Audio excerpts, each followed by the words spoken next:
Here's the night I wrecked a billion-dollar lie because I couldn't drive past a girl sleeping at a bus stop. I didn't know the photo in her bag was my mother. I didn't know my father was still alive and watching. It was close to midnight in Atlanta, rain hammering the windows so hard, the street looked like a black river, my convoy crawling toward the airport, wipers slashing engines humming low. I had my schedule, my mask, my rules. I said no to every invitation, no to every woman who tried to turn my last name into a shortcut, no to anything that asked for my heart. Clean lines, locked doors. Then the headlights slid across a cracked shelter and stopped on her face. Braids tucked under a faded scarf, shoes worn to threads, a plastic grocery bag hugged to her chest, like it carried her whole life. I told Kofi to pull over. He hesitated. I repeated myself. Tires hissed and the SUVs drifted to the curb like a dark tide going slack. I stepped into the rain. No cameras out there. No board members smiling too wide. Just wind-broken glass pinging on the concrete. And a girl trying to fold herself into a bench like she could disappear if she got small enough. "You're getting rained on," I said. My voice came out steadier than I felt. "I'm Malik." She blinked awake, the kind of exhausted that ignores cold and fear because it has bigger problems. "Nia," she whispered, lips, cracked eyes, trying to make sense of a man in a soaked suit handing her a coat at midnight. I put my coat over her shoulders. She flinched at the weight, then clutched it. Ton, my head of security, hovered a step behind me with that quiet calculation he does when the math is bad. "Sir, we should move," he said. I kept my eyes on Nia. I told her the 83 stopped running an hour ago. She tried a smile that didn't reach her eyes and said then she'd wait a little longer. That's when the lock inside me turned. Click. Like a door I promised I'd never open again. "Come with me," I said. "Get warm, eat, sleep. Decide anything in the morning." She studied my face, watched the neat men with earpieces, looked at the cars lined up like a dare, and asked the only question that made sense. Why people don't stop for folks at bus stops. I told her people should. I told her no one should have to sleep right there, not tonight, not ever. We were 3 steps from the SUV when a sedan fishtailed around the corner. Horn blaring brakes, screaming, a man in a soaked hoodie jumping out like he'd been chased by the same storm. He wasn't looking at me. He was staring at Nia. "You can't leave," he shouted. "You don't know who that is." Ton slid in front of me, palm up solid wall.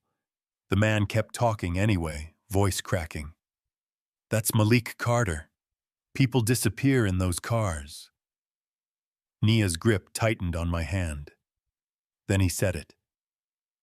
"Tell him about the letter. Show him what you found." "Wait, a letter?" Nia's fingers shook as she opened the plastic bag. Inside, a picture frame wrapped in cloth, water stained at the corners. She peeled it back. My mother's face looked up at me. Younger, softer, a baby in her lap. On the back, in that looping script I hadn't seen since I was a kid, her name. And under it, in the same hand, another name I didn't know. Zara Johnson. My chest went tight like somebody cinched a strap across my ribs. The man backed away, sorry spilling out of him like the rain. Ton waved him off with a look that said, "Try me," and we got Nia into the SUV. The door thumped shut, warm air, cedar and leather. The world outside muffled to a soft roar. I opened the envelope tucked behind the photo. "My son," it began. My hands shook. The paper smelled like attic cedar and years I didn't want to think about. "If this finds you, it means I kept my promise. There is truth I couldn't say when the house was loud and the doors were always listening. You were not alone the day you came into this world." Zara stood with me. I looked at Nia. Who are you to this? She lifted her chin and said she didn't know. She'd found a box in a storage unit they were clearing out after a Muamu died. It was labeled Baby Carter. She didn't want to throw this away. She took a bus north and fell asleep. That was it. If it were you, what would you have done with that letter in your lap, with a stranger's name linking to your mother, with your whole life feeling like a room you suddenly realize has another door? I told Kofi to change course. No airport. We weren't going home either. Ton glanced at me in the mirror and didn't argue, which told me he already knew where we were going. Depot Row. Freight doors, empty bays, a blue star mural peeling to the edges. My mother warned me about that place before I was born, said if I ever felt watched to avoid that corner, because men moved things there that never touched a manifest. The letter said there was a lock under the blue star and a key only Zara would know. The depot looked like a mouth with teeth knocked out. Water dripped from the gutter in a steady ticking, the kind of sound that makes your bones count. We hugged the wall. Tun's flashlight cut a pale cone across the base of the bay door with the star. He brushed aside slime and found a metal rectangle set flush into the concrete, old, but not rusted through no keyhole outside. I pressed along the edge until my fingertip found a tiny give, a recess you'd miss unless you needed it. A square slid open, revealing a dry little pocket with a wired pad. Maybe the key isn't a key, Nia said. Smart. I ran my thumb along the envelope's inner seam and felt something hard. I lifted the lining and a flat brass token dropped into my palm, embossed with a blue star, a small ridge on one side. I pressed it to the pad. A click sounded deep in the bay. Metal sighed. A seam yawned open like a breath you didn't know you were holding. Inside smelled like dust and old oil. Our footsteps sounded too loud. Shelves in rows, industrial racks, boxes sealed in clear plastic, each labeled with a date and two initials. ZJ. Zara had been busy. I opened the nearest box. An old flip phone wrapped in cloth, a small ledger with names and numbers in the same careful hand. As the letter, a photograph of two men shaking hands in a night market, faces turned just enough to look like a warning. Paper clipped to the photo, if this reaches you, he knows you're looking. My stomach dropped. One of the men was Eldridge Shaw, fixer, cleaner, ghost in rooms you don't talk about. The other wore a baseball cap, low anonymous like a threat. Names first, a woman called from above, steady voice steel underneath. We looked up. On the catwalk, a woman in a thin raincoat, hair covered by a scarf, white gloves that didn't match. She wasn't Zara. She was younger, eyes hard from learning too much too fast. I'm Mabel Shaw, she said. Eldridge's daughter. Zara was my aunt. She left this for you. Ton didn't lower his stance. You're late to trust, she said, nodding at the boxes. Good. Don't trust me. Trust the woman who filled those shelves. But if you want to live through tonight, you can't stay. There's a camera across the street that doesn't belong to the city. Every time anyone gets near this door, a black SUV appears in 2 minutes, sits for 60 seconds, then rolls off. Same plate. You won't like the tag. Try me, I said. Carter Systems, she answered. My company. A fleet tag registered to a shadow subsidiary. If you've ever had the ground move under you while you're still standing, you know that feeling. Yeah, that happened. Headlights smeared through the seam under the door. Engines idled. Voices outside, patient close. Ton's mic clicked. Positions. Kofi found a hidden grate with his boot. Cold air rose from a black slot in the concrete. We dropped into the storm channel while the bay door lifted on quiet tracks, a camera lens watching a door we weren't standing behind anymore. Stick around because what happened next will blow your mind. The tunnel breathed like a sleeping animal. Rust pipes, graffiti blurred by damp water ticking off the ceiling. We moved in single-file flashlights, cutting narrow cones, the world upstairs reduced to echoes. At a fork right, went to the river left under the freight line. Fewer exits, fewer eyes. We took left. The air changed colder, tighter. We stepped into a pump room, where walls were lined with big valves, where water trickled through grated floors and sang a thin note under the hum. "City water sings," Naya whispered, repeating Mabel's warning. We listened. The note wasn't random. It was tuned. I traced it to two pipes crossing above a patch of concrete stained a different color. Ton handed me his knife. I ran the blade along the seam and levered up a slab to reveal a waterproof case. Inside, a thin black notebook, a flash drive taped to the cover, a folded note in Zara's hand. If this is found, it means he knows. The second ledger holds the names of those who paid Eldridge and the one who owned his silence. The drive will only open with your blood. You must decide who you trust. Boots thudded above us, heavy, measured the sound of a search, tightening like a noose. We climbed a maintenance ladder and sealed a hatch, just as a flashlight washed through the pump room where we'd been standing 30 seconds before. If it were you, would you have kept going or called the cops and hoped they were cleaner than your enemies? Be honest. We surfaced behind a row of shuttered storefronts near Mechanicsville. Naya's phone buzzed. Unknown number. You can't protect him, Nia. You were never meant to be part of his story. Attached, a live photo of us where we stood. Across the street, a black sedan idled under a dead streetlight. Ton fired twice into the air, glass rained, the sedan peeled off like a cat, not done playing. They wanted us scared, not gone. Not yet. Nia punched a code at a 24-hour storage lot. Unit 217. Bare concrete, a folding chair, the ghost of detergent in the air. We had minutes, maybe less. I looked at the drive. Offline only, I told her. She nodded and called a friend on the night shift. Ken, engineer. Quiet voice, smart hands. He showed up in a raincoat, glasses fogged, saw Ton's pistol, saw the blood on my sleeve, and didn't run. He studied the drive. Biometric lock, he said. Old school, safer than the cloud. Ton pricked my finger with a blade. I pressed it to the reader. Red, red, green. Ken's screen filled with folders.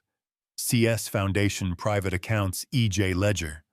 A file named Black Veil Contract. He clicked. My voice filled the unit.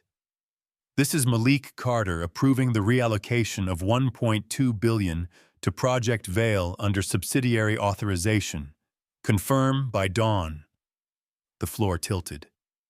That isn't me, I said. Ken nodded, jaw tight. Audio deepfake.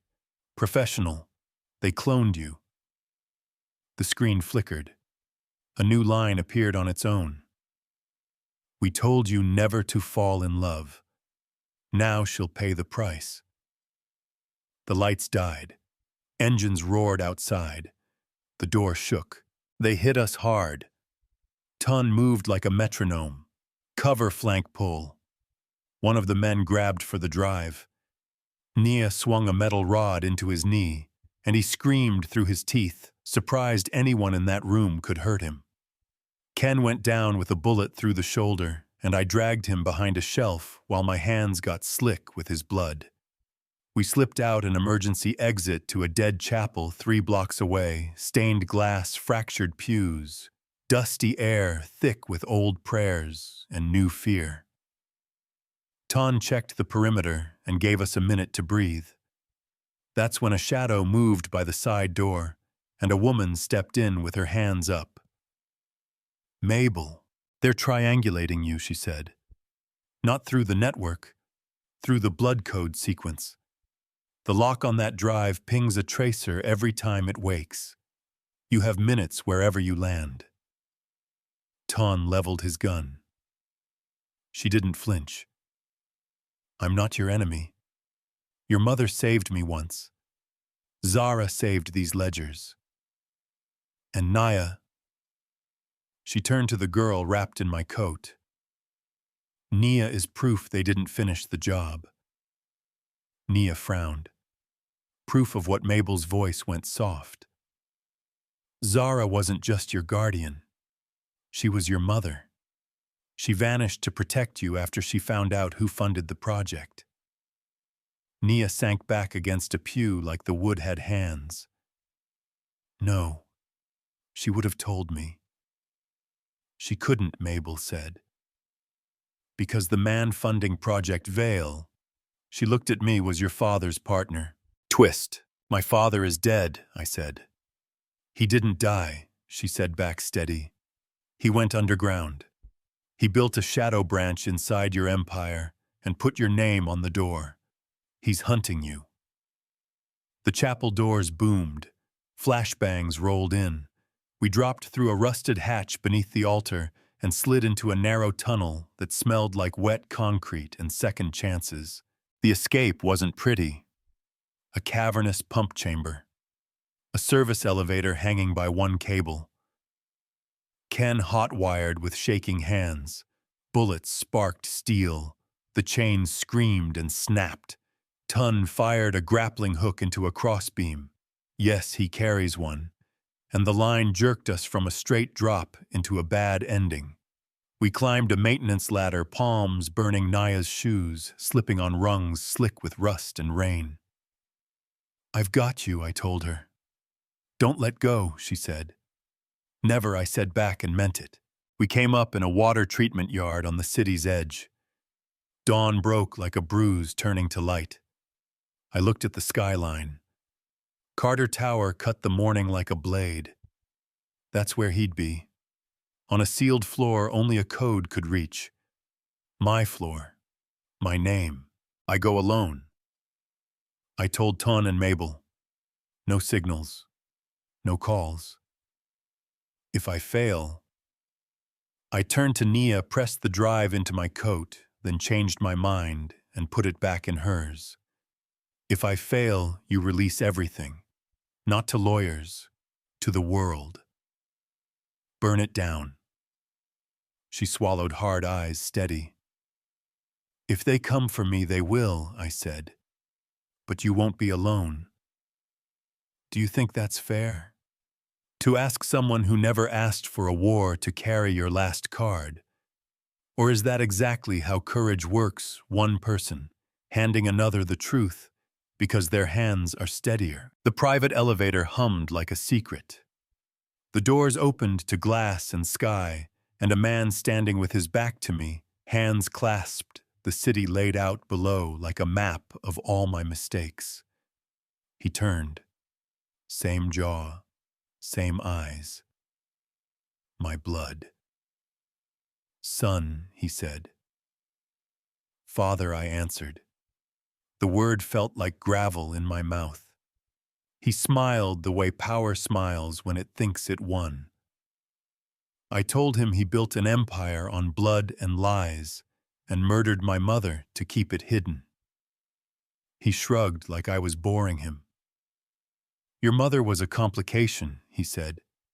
"She wanted to expose everything, including you. I saved you from her truth." I stepped close enough to smell the cologne he used when I was 12. "You saved yourself." He came closer too, like we were magnets wired wrong. "Everything you have is mine," he said. "Your name, your power. You lived off the foundation I built. Don't pretend your hands are clean." I touched the drive in my pocket and felt the city tilt. "Then it's time," I said, "to cut the tree down." He laughed once, no humor. You already lost. I had eyes on you since that bus stop. Do you really think I didn't know you'd fall for bait? The letter, the photo planted where you'd find them. I wanted to see if you'd bite.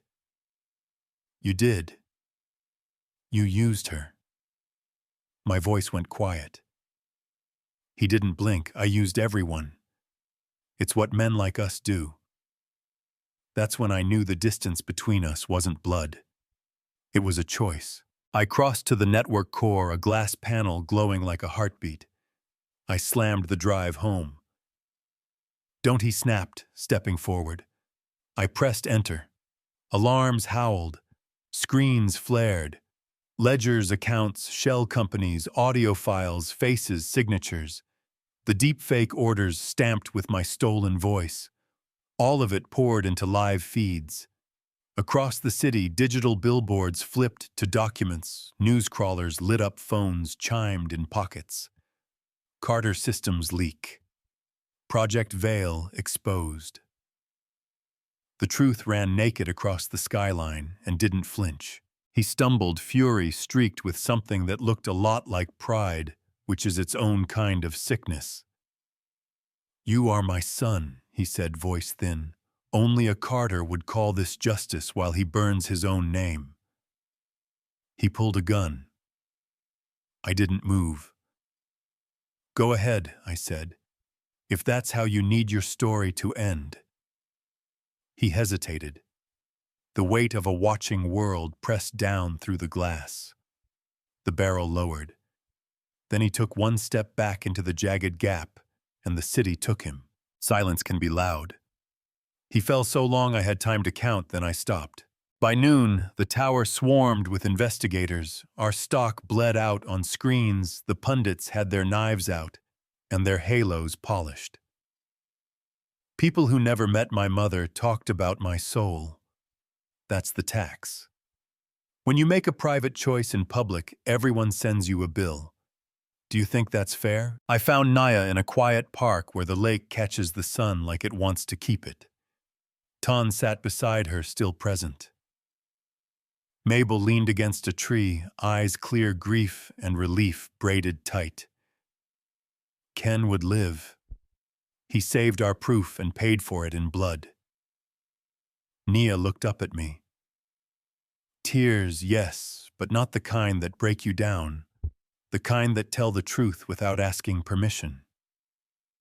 You did it, she said. I shook my head. We did what we had to. She took my hand. I didn't let go. We sat and let the city breathe without us for a minute. Here's the part the headlines don't like. When you rip rot out of a house, you tear through good wood to get there. The men who laundered their crimes through my name hid inside real jobs and real neighborhoods. When I pulled them into the light, I dragged innocent people along. Layoffs happened. Contracts froze. Families worried about rent while the rich men who made the mess hired better lawyers. If it were you, would you still press that button? Would you still burn the tree knowing the fire doesn't ask permission where it spreads? I don't have a clean answer.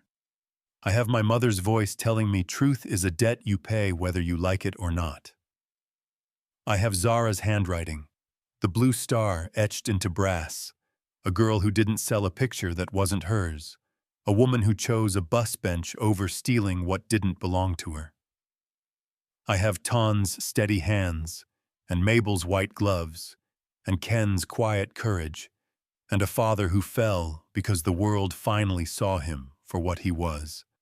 I have a choice to stop driving past pain when it doesn't belong to me. You know what I mean. So I'll leave you with this, and you tell me where you stand. Power will always try to rent your name. Money will always try to buy your silence. Love will show up in the one place it has no business being, a broken bus stop at midnight. And you'll have to decide who you are when no one's watching. Do you keep driving because it's safer? Or do you roll the window down and say, stop, get in, let's figure this out together? Do you think destroying an empire built on lies is worth the honest people who get caught in the blast? Or do you let the rot go on because breaking things hurts? What would you have done? If you're still here, thank you. I hope you felt the rain, heard the valve hum, smelled the dust in that depot. I hope you saw my mother's face in your mind. If any part of this hit your heart, anger, relief, doubt, hope, tell me in the comments. If you were me at that bus stop, what would you have done? If you found out your father was your enemy, would you publish everything or try to fix it in the dark? Do you think the deepfake future makes any of us safe? Share this with someone who needs a reminder that one small choice can change everything. And if you want the next chapter, what happens to the people who thought they owned my name, what it takes to rebuild without the rot. Hit subscribe, stick around, because the truth doesn't end when the screens go dark. It starts right there with us.